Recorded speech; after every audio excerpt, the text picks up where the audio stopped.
문재인 대통령은 19대 대선 후보 시절 청와대를 국민의 보금자리로 만들고 광화문으로 이전하겠다고 말했습니다. 그런데 아직까지도 청와대에 있다고 합니다. 어떻게 된 일인지 바로 살펴보도록 하겠습니다. 저는 이번 선거에 출마하면서 광화문 대통령 시대를 열겠다고 약속했습니다. 대통령 집무실을 광화문 정부 청사로 옮기려고 합니다. 지금의 청와대는 구중궁궐입니다. 보통 사람들의 일상과 지나치게 격리되어 있습니다. 그래서 국민과 일상을 공유하는 대통령이 꼭 필요하다고 생각합니다.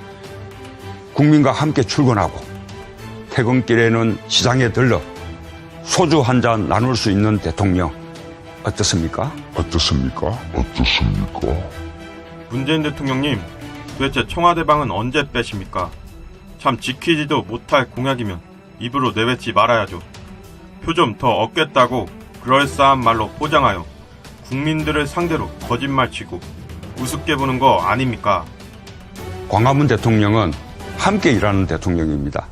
일방적으로 지시만 하는 대통령이 아닙니다. 지금의 청와대는 대통령 집무실과 참모들의 공간이 멀리 떨어져 있습니다.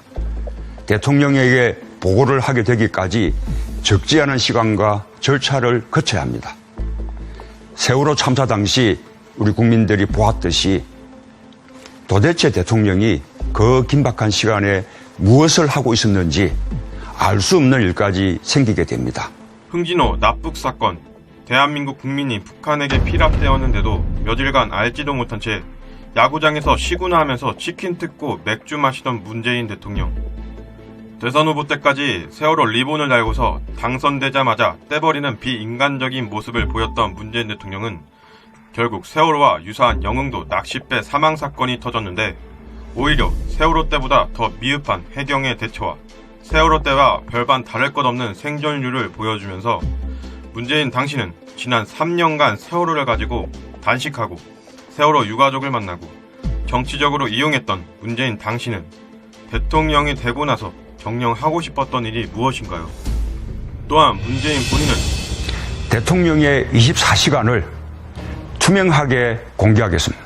라고 했던 사람이 자기의 영부인인 김정숙의 의전 비용은 공개 불가능하다고 합니다.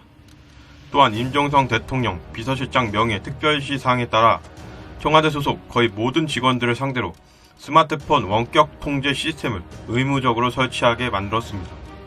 지금의 청와대는 구중궁궐입니다.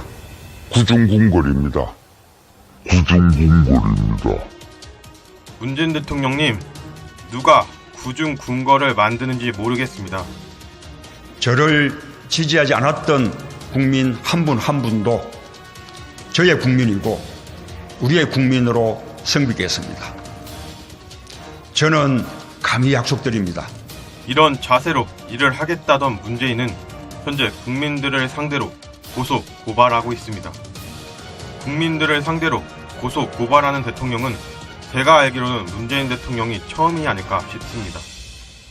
김정숙 여사 모욕 혐의로 경찰 수사를 하고 문재인 침해서를 유포했던 블로거에게 재판 소송하고 제발 국민 모두의 대통령이 돼주시길 바랍니다.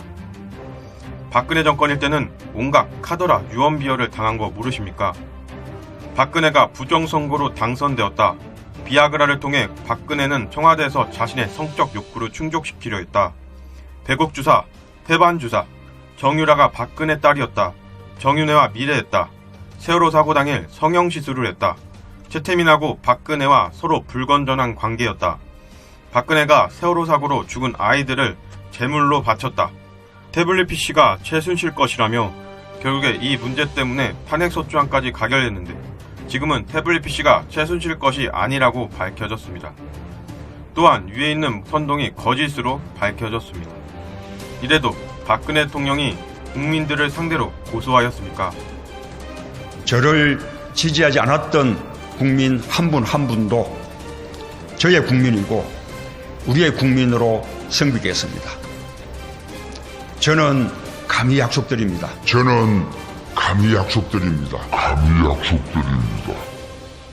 정말 좌파들의 더러운 내로남불 때문에 대한민국에서 살기가 혐오스러워집니다.